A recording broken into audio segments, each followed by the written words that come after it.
Hey folks, hope you'll join us on Sunday morning. I am really excited to be back behind the pulpit after missing the last couple weeks due to our trip to Turkey.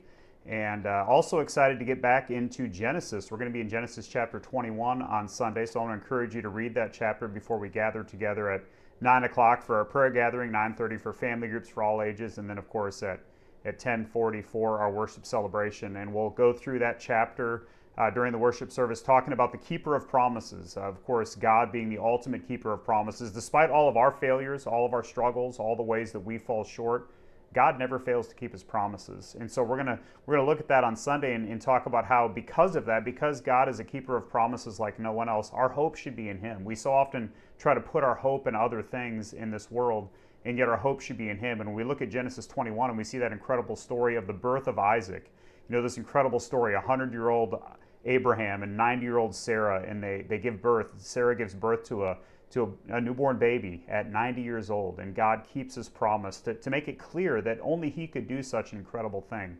And so we're going to talk about some necessary responses to the keeper of promises. If God is the faithful, perfect keeper of promises, which he is, what should our response be? So we're going to look at that on Sunday morning. I hope you'll join us, read that chapter. We've got that time of fellowship and worship in the morning, and then the women's ministry are gathering for a luncheon meeting at noon after the worship service. Of course, we have our members meeting right before that. It'll be a very quick members meeting because it's just to vote on our budget for this coming fiscal year.